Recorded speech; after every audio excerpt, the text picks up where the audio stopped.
What you're about to see is a real-life story, taken from the files of the police racket and bunco squads, business protective associations, and similar sources all over the country. It is intended to expose the confidence game, the carefully worked-out frauds by which confidence men take more money each year from the American public than all the bank robbers and thugs with their violence.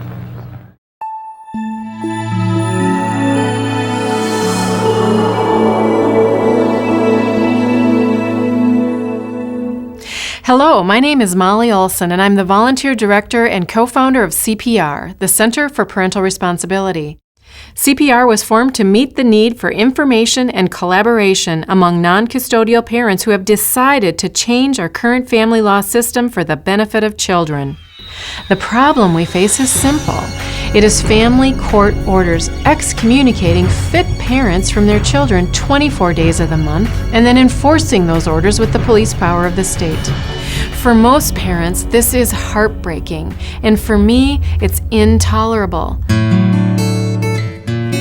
CPR exists to remove the obstacles that prevent both parents from being fully and equally involved in the lives of their children. CPR is a 100% volunteer organization. We need you to contribute your time and talent to further our efforts. We are bringing more and more like-minded people together every day, building a critical mass to restore parental rights and ensure children have equal access to both parents. CPR is a faith-based organization founded on Christian principles. We find our guidance from the God of the Bible, though we honor and respect everyone, regardless of religious preference. I urge you to become involved in CPR. Join with other parents who have been through the family court system who are eager to share their experiences. Together, we will be the voice of the people who respect the family and value children.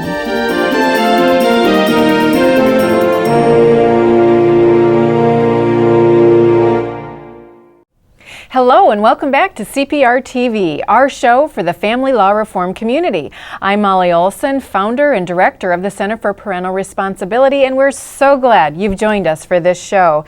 And Stanley, I always appreciate the value that you add to our program as my co-host.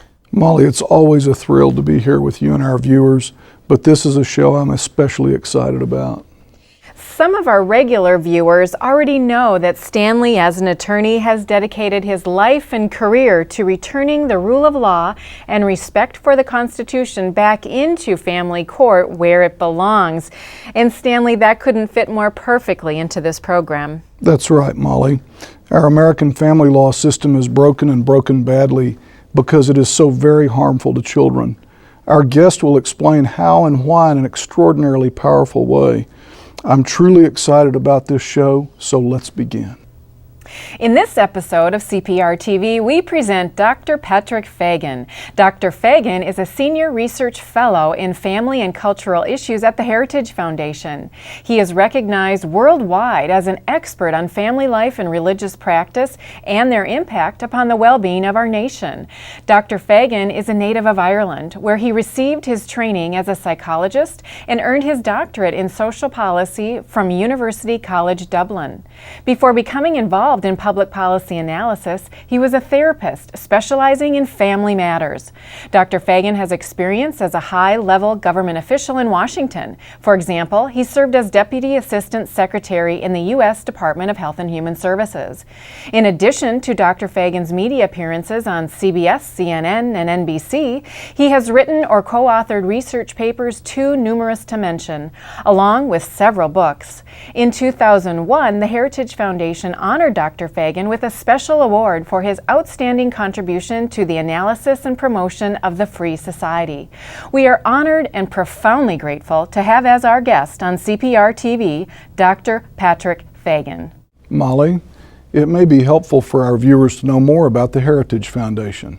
Founded in 1973, the Heritage Foundation is located in Washington, D.C.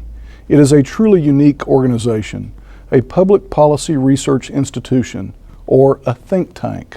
Using world-class resources and research, the Heritage Foundation scholars formulate and promote public policies. In short, they define solutions to the major social problems facing America. These solutions are based on their beliefs that the best government is one that shows favor to no one, concentrates on its core functions, and recognizes its limits. In the year 2000, the Heritage Foundation published a research paper of extraordinary importance.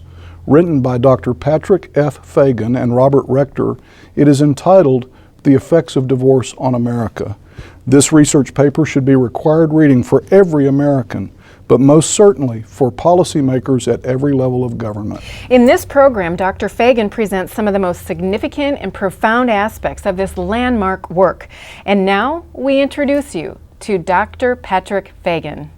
As a result of both divorce and out-of-wedlock births, what we have in the country is a massive fracturing of family, and less of our children are growing up in the unified family, where a mother and father, the natural family, I want to call it, the biological mother, the biological father, together raising their children.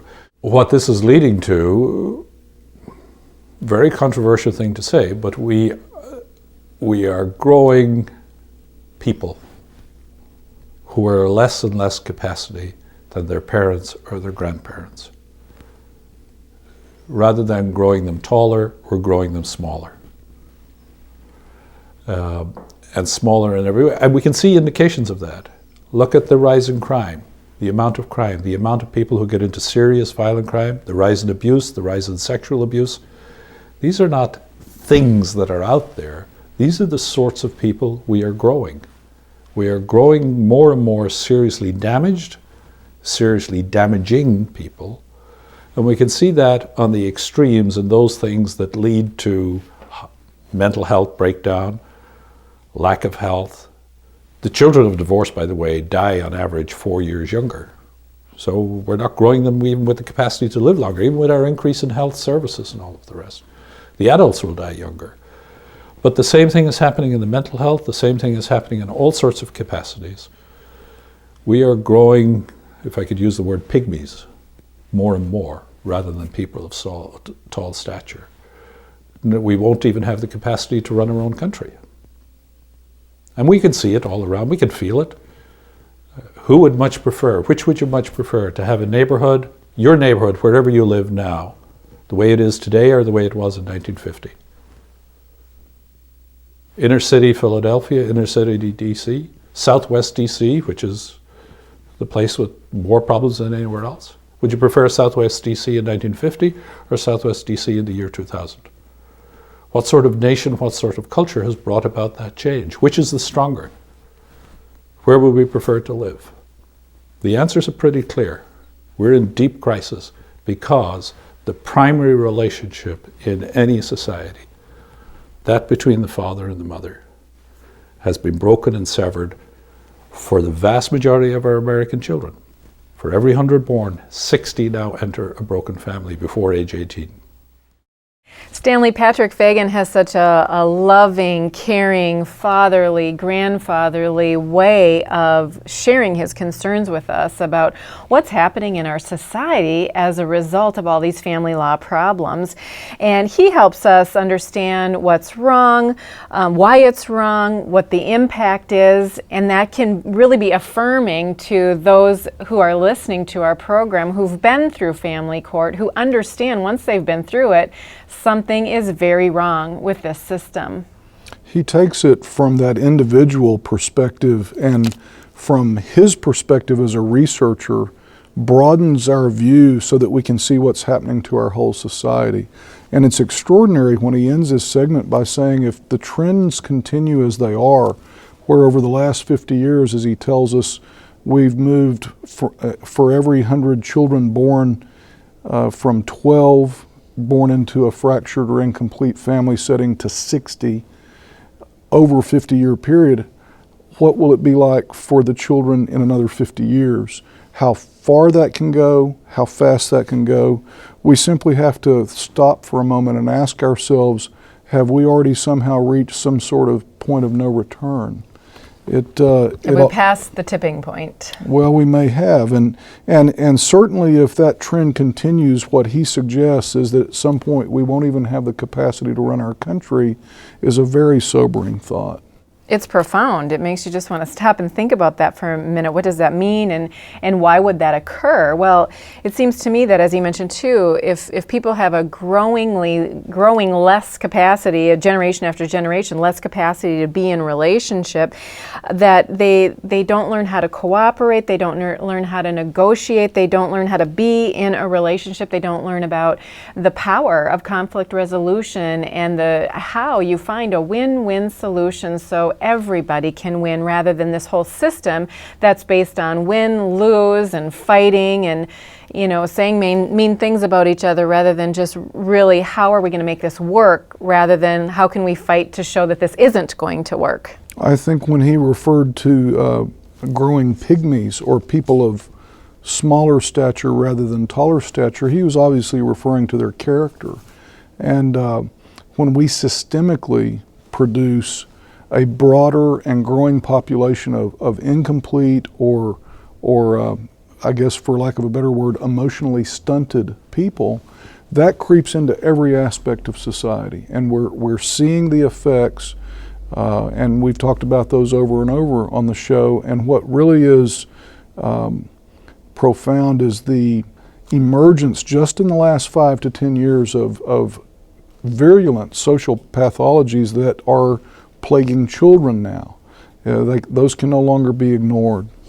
Well, and we've heard a lot about emotional intelligence. There's a lot of books that have been written about emotional intelligence, and I can see how that intelligence would be damaged by this whole culture of rejection that Patrick Fagan has mentioned. And we think about how the whole family court system systematically removes, and assumes they're going to have to remove one fit, loving parent from the life of that child when it comes to divorce and paternity actions. And, that has got to be one of the most traumatic things for a child to have one of their parents suddenly taken away. They're suddenly extremely limited in how much they can see that other parent. They do not have ready access to that other parent. And it's been mentioned to me before, and I think it's quite stunning to think about this too, about we hesitate to take a toy away from a child. We hesitate. We think about that, even when the child shouldn't be having that toy or is making trouble with that toy. We hesitate to take that toy away, and yet we're taking parents away every single day in family court. Well, and the consequences for the child are personally devastating. There's no question that a great deal of the urgency that we have about this work comes from the fact that every single day, with 3,000 divorces across this great nation, we are affecting literally thousands of children every day with this negative input. And when we accept that we are inflicting upon them a culture of rejection, it ought to concern us obviously for the children who suffer that themselves, but those who have not been touched by this need to recognize that their children, even for a child of an intact family, now dwells in a school setting and in social relationships with these children who dwell in this culture of rejection, and their needs and their deficits will pull down the child of the intact family and place that child at risk just from the peer pressure and the other aspects of the interrelationship with this 60% of the population of children who are now dwelling in that culture of rejection. We have so much more to share with our viewers, Molly, but for now our time is up. We must move on. Please stay tuned. You're watching CPR TV. Divorce, sexual harassment, same-sex marriage, campus rape, domestic violence, sex trafficking, transgender bathrooms, child abuse, bullying, women and gays in the military. What do they all have in common? Is there some larger agenda behind it all? I'm Stephen Baskerville, and I wrote a book to answer those questions. My book is The New Politics of Sex. Get my book and read it, The New Politics of Sex, a book by Stephen Baskerville. I think death would be easier than a divorce. It's very frustrating to have gone for help and then come out with your family destroyed. We have serious problems in our family law court system. Getting divorced is far from easy. Litigation lasted for over a year. I was married only 4 months, and my divorce has lasted over 6.5 years. Close to 8 years. 8 years. Why is divorce so difficult? People can get as much justice as they can afford. And most people cannot afford any justice at all. What's wrong with that? This is a business. The more you charge, the more people are willing to pay. They didn't give me a lawyer. Pay this $11,000 or go to jail. It really got to the end of the line for me. I said to the litigants, I want you to know, after 2 hours, we will have spent more than most people in this courthouse make in a year. Your home, your valuables are all going to be sold to pay the lawyers and people like me. Even though I was acquitted, he still made a decision to take my son away from me. His birthday was last week and I didn't get to see him. What you have is a tinderbox, and the lawyers are throwing gasoline on that fire. The system is designed to create conflict. I received a phone call for another $25,000. He'd be able to give us what we wanted. Extortion? Family court results in more violence than any other area of law. Deaths, suicide, murder. No jury, just the one biased judge. The judge says, even if you win, you have to pay. The whole thing is just insane. Follow the money.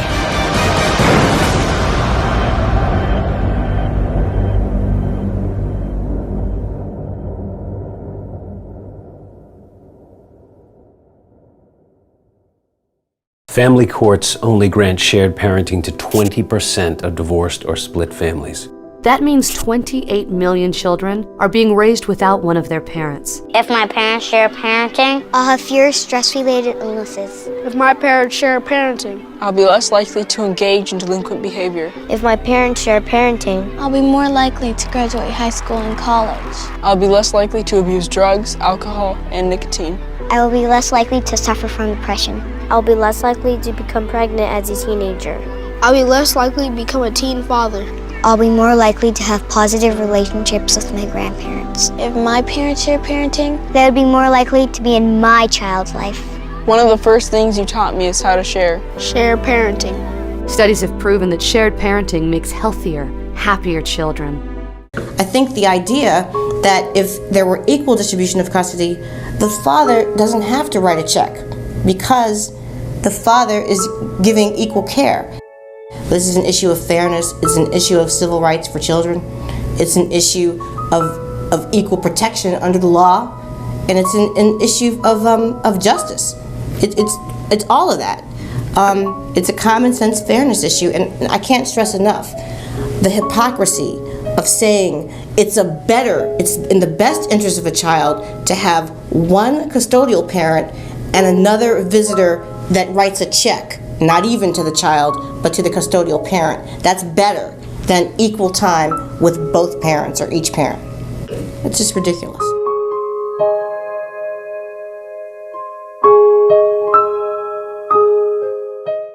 Do you have a heart for children? I love children, and I know you do too. But we have a big problem. Our children are being hurt by family court nonsense. This must stop.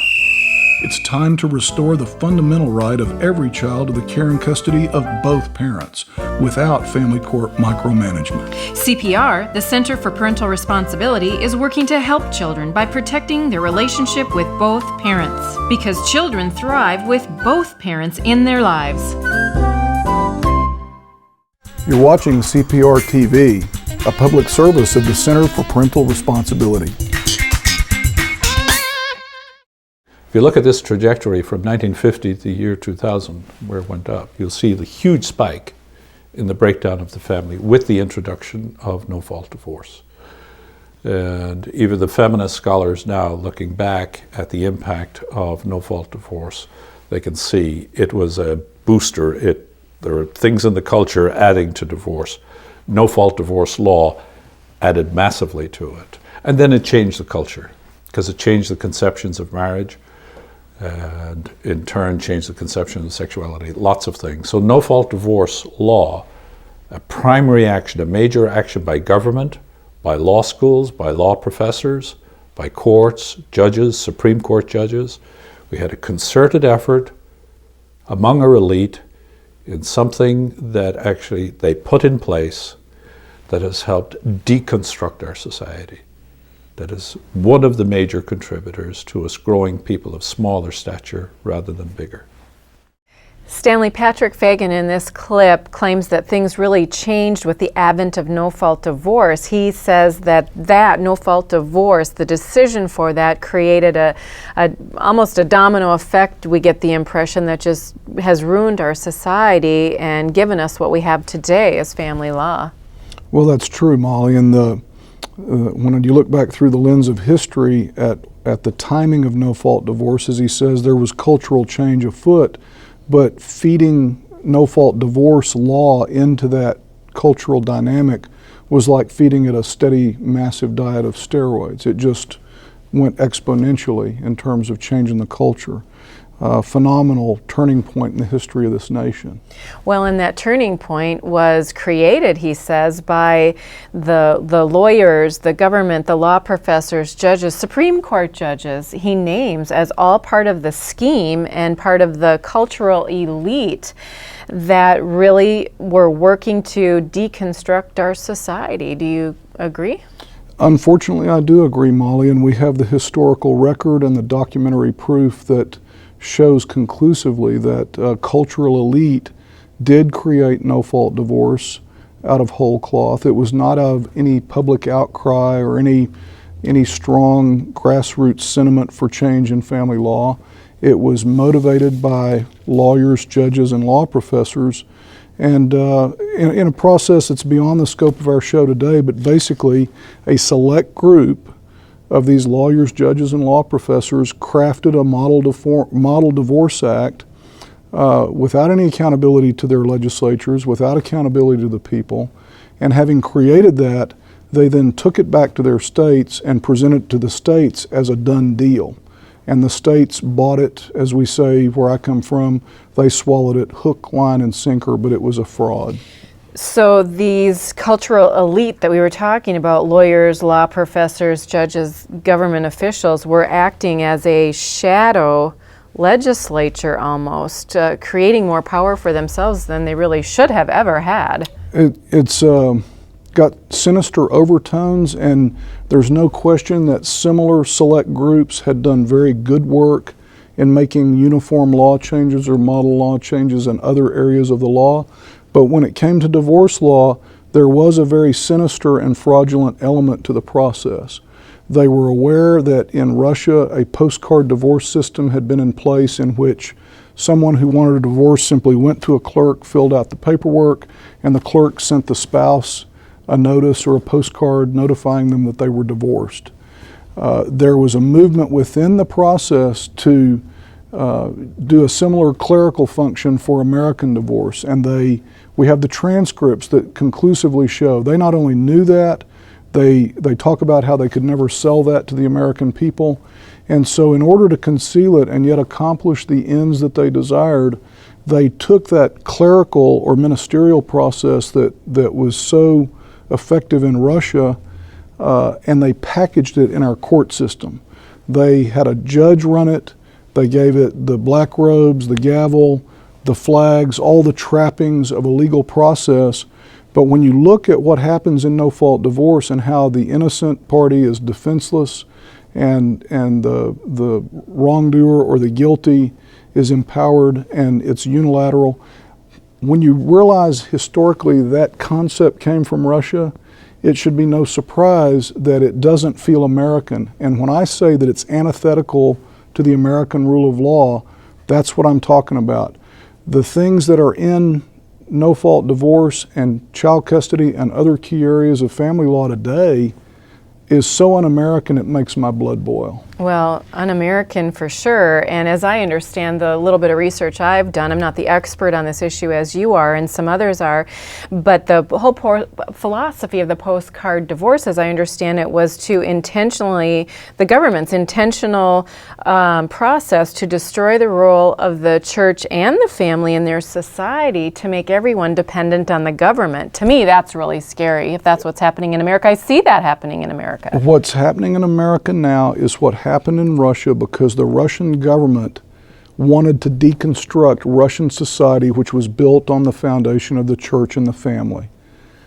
That same intent was in play, and what we see happening to our society now is, as Patrick Fagan rightly puts, a deconstruction of our society as a result of law changes put in place by a cultural elite. It's mind-boggling in the magnitude of the effect that it's had on the American people. We simply have to face that we've all been defrauded by this process.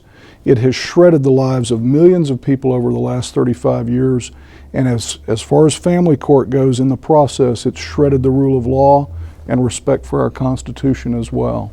Well, we've given our viewers a glimpse of the history of no-fault divorce and how it's had an impact on all of this. I'm sure they'd be eager to hear even more, as we'd be eager to hear more and discuss more as well. But our time is up for this segment, so please stay tuned. You're watching CPR TV. Former child support collection agent turned whistleblower and author, Carol Rhodes.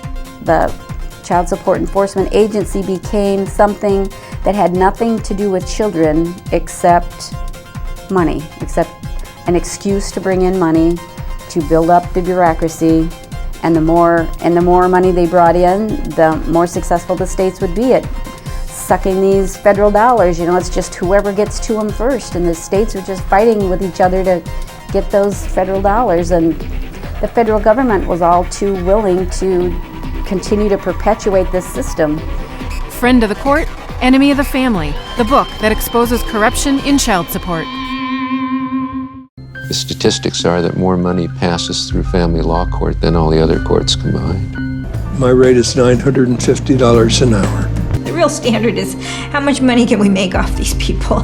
It's unethical. It is unconscionably unethical. All judges have the same middle name, God. I've come to the unfortunate conclusion that no one is holding them accountable for their actions.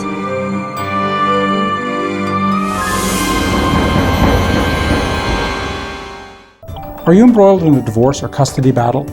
Have you been unjustly accused of domestic violence or child abuse? Have you been ordered to pay extortionate sums in child support? My name is Stephen Baskerville. I am a political science professor and author of a new book. Taken into Custody explains the legal underworld of family law, a world some believe is little more and nothing less than a system of organized crime. If you have been through family court, you need this book. I've decided to have a few words with you from the CPR TV production studio. We've just finished taping an upcoming show. Now that Molly has gone home for the day, I have a chance to talk to you one-on-one. It has been such an honor and a privilege for me to work with all of the people who bring this show to you. But I want to make sure you understand one thing. CPR is an all-volunteer organization. Molly and the others who are working so hard for family law reform have other demands on their time. They have their own full-time jobs. But they make time for CPR because they recognize its incredible importance. Our mission is so very valuable to the many children and parents who are needlessly damaged by the current family law system. Won't you become a CPR volunteer? Just a little bit of your time will go a long, long way. We have many projects underway. I'm sure there is a place for you. Please volunteer. I know you'll be glad you did. You're watching CPR TV, a public service of the Center for Parental Responsibility.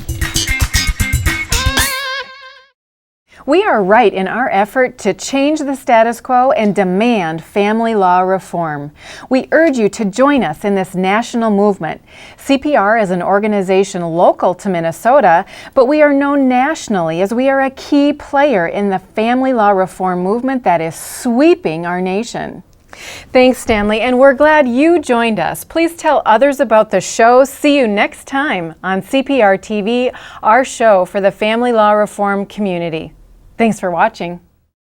What we have just shown you exposes them for what they really are: lying, dirty, shrewd, godless, determined, and international criminal conspiracy.